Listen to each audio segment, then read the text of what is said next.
Hey guys, LevelCap here, and today in gaming, EA Play schedule leaked with key details about Battlefield 6.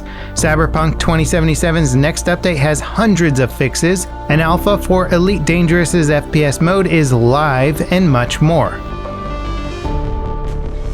The schedule for EA Play 2021 allegedly leaked, spilling key details about several upcoming games, including the next Battlefield title and release date. The event will go live on June 14th. The games being covered include The Sims 5, Apex Legends, Knockout City, 4th Gen Frostbite, Miss Universe, Madden 22, Caitlyn's Journey, FIFA 22, Battlefield 6, and Skate. The 4th Gen Frostbite engine is powering all but the first 3 games. Battlefield 6's reveal will include a gameplay trailer and developer interview.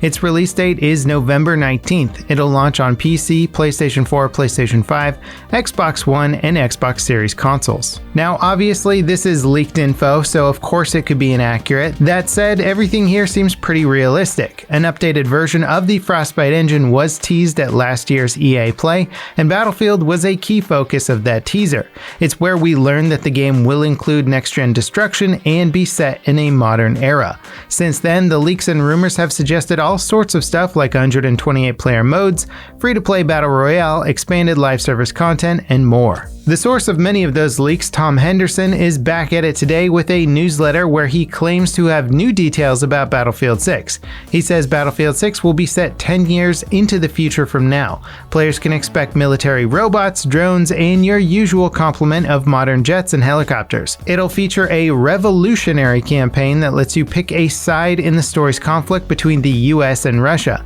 It also supports co-op gameplay. The gameplay itself will be reminiscent of Battlefield 3 and 4, but on steroids. Finally, the reveal trailer may follow in Battlefield 5's footsteps by being cinematic rather than showcasing actual gameplay. The thing with Tom's leaks is that, like most leakers, well, he can say just about anything that sounds plausible and it'll seem believable. Everything he's leaked so far sounds like educated guesses based on existing information. Former DICE developers have even publicly stated that none of the leaked info is worth a damn. Even the leaked EA Play schedule is up for debate because the source is an anonymous post on 4chan. As for why we report on these leaks, well, it's not just for views. The goal is to give you both sides of the story and caution you against taking them seriously. We want you to know what info is floating around and where it comes from so that you can distinguish between leaks and genuine news.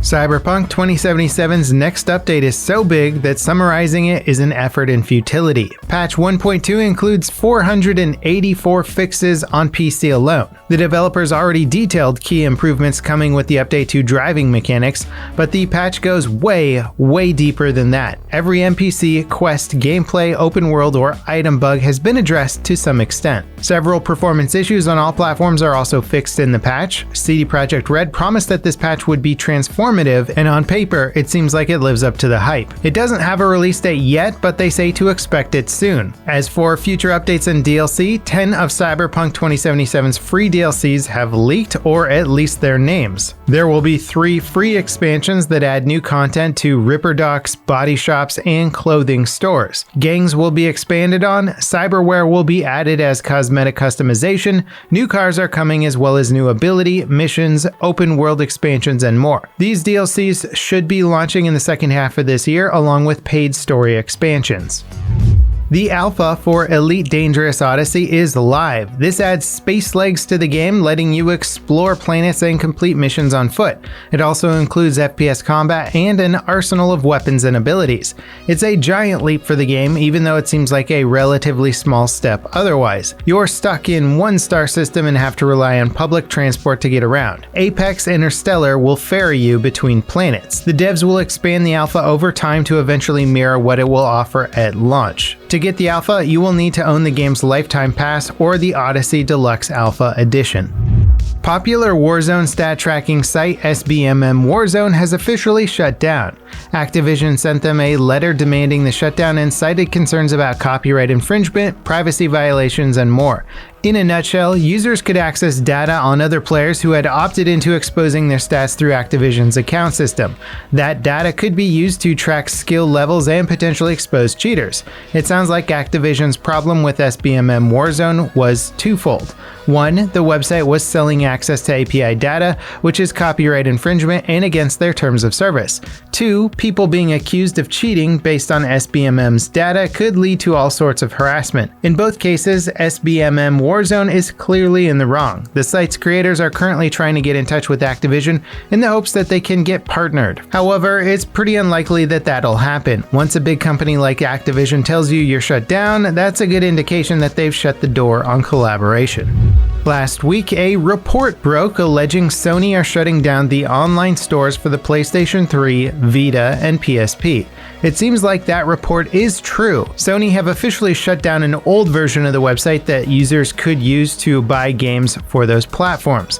However, the website was replaced last year with a new one, and that one sells PlayStation 4 and PlayStation 5 titles. Between then and now, the old one remained accessible by using region-specific URLs, but it's now completely offline. That said, this is just the website for the store. Users can still buy games for the PlayStation 3, PSP, or Vita via the store app on the respective hardware. Sony issued a statement saying the PlayStation 3 and PSP stores are closing on July 2nd and that the Vita store closes on August 27th. After that, you won't be able to buy new copies of the games, but you will be able to download and play previously purchased titles. Crash Bandicoot 4 players are outraged that the PC port of the game includes the online-only DRM. The issue came to a head over the weekend during the game's official launch as a bug with Battle.net's servers prevented people from playing for an extended period. Crash Bandicoot 4 doesn't have any online components, so no multiplayer, no online co-op, or leaderboards. However, it being an online-only game isn't too surprising considering most games these days are, but it still does seem absurd for single-player games. The developers haven't commented about potentially removing the DRM yet, but they might not have to. Crackers have already broken the game's DRM and made it available for download. A mod for Microsoft Flight Sim is available that adds the Ever Given cargo ship to the Suez Canal. The massive boat has been stuck in the canal for nearly a week at this point, blocking one of the world's busiest sea routes. The mod isn't exactly anything impressive, it's more of a novelty than anything else, but that hasn't stopped videos of it from going viral.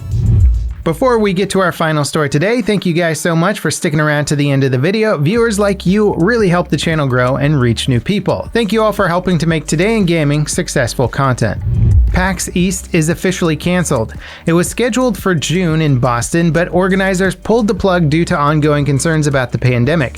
They're optimistic about events planned for September and December though. To make up for the cancellation, a PAX Online event will take place from July 15th to the 18th. Last year's PAX events were all canceled in favor of an online presentation. It was a massive blow to the indie gaming community, but that doesn't seem to slow down hits like Among Us, Fall Guys, or Phasmophobia from reaching an enormous audience. Hopefully next year things will be back to normal. And that wraps it up for Today in Gaming. Thank you guys so much for watching, and I'll see you next time. This is LevelCap signing off.